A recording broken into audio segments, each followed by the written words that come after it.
my freshman year, I posted on my main Instagram about Eating Disorder Awareness Week.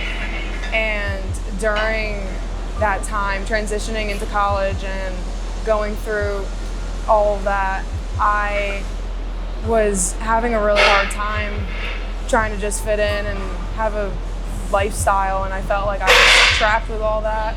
And there was a lot of people who had commented or reached out to me personally that said like, oh, it's like I never knew about this. Like, they also would always say like, I was one of them as well. Like, I'm so glad that you had the confidence enough to like express this and post about it. And it hit a lot of people because I don't think it was something that I usually had talked about until I actually addressed it.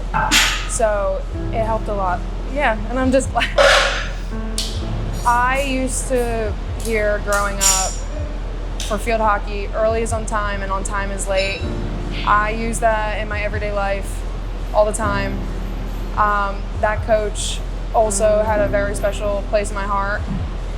And I too am working on this for myself, is that being comfortable with uncomfortable is something that I try to live by. And I feel like it's something a lot of people hear, but for me personally, the way I view it is that if I am in a certain situation, I have to remind myself that that's probably the only opportunity that I'll ever have, and that I have to just place myself into doing something, because if the opportunity is there, you never know when it's going to actually come back again.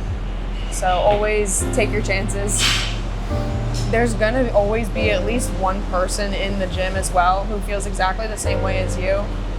And I would say just try and keep placing yourself in uncomfortable situations like that as well, because no matter what you do, as long as you look confident, no one's going to question anything, and no one's going to bother you either. No one's going to question like, oh, why is that girl going to be working out? Why is she here? Honestly, they give you props. And once you grow the community with a specific gym and you have the confidence to go travel and try different gyms and such, it becomes a great experience and honestly kind of a great hobby to have on top of it. Okay, so my biggest challenges are definitely my mental challenges and my physical exhaustion. I always try and put myself on the highest expectations that I always have. I feel like I just kind of grew up with that, with no matter how my academics are, my way that I perform at work, the way I perform working out. I always want to look my best, feel my best, and I have to remind myself that that's not always going to be the case. So I feel that a lot of people don't really see like the hard parts of my life or my very personal parts of my life. I work as a special education teacher 5 days a week, and it's a lot waking up, going to work, putting your best front out there and trying to take care of these kids, and also be a good role model for these kids as well, and be patient.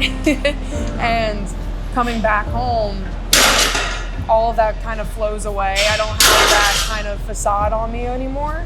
So I have to just put the rest of my energy that I have, whether I feel at my 70% or my 20%, I have to just show up to the gym my 4 days a week. And sometimes it's 2 hours a day, and sometimes it can be 4. And I have 2 jobs. I cry sometimes when I'm at the gym because I always have such a, oh my gosh, I have quite a bit of barriers. I went through 2 injuries within a year with powerlifting. And people say that sciatica is not a crazy injury, but sciatica really messes up with my squats and my deadlifts. I can't do like 100 pounds on top of it. I also injured I don't even know where it was, but in between the top of my thigh and into my hip in September, and I did not powerlift for about 7.5 months. And it was a blessing in disguise at the same time. So that barrier became kind of like a gateway for me during this school year because it was my hardest school year yet. I had clinicals and I also had a job. I live in a rental. I had to pay all my bills on time. And just on top of that, like trying to do all my homework for 6 classes as well. It was a lot. I hope that this coming school year also gets better with all of that.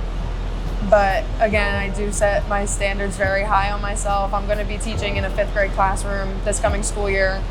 And I hope that with these 5th graders, they learn a lot from me. And maybe they too will become little workout athletes. Well, I appreciate and I hope that you got to know a little bit more about me. My name's Nora Bridgeford, aka Nora Quadford, and hopefully I'll be back.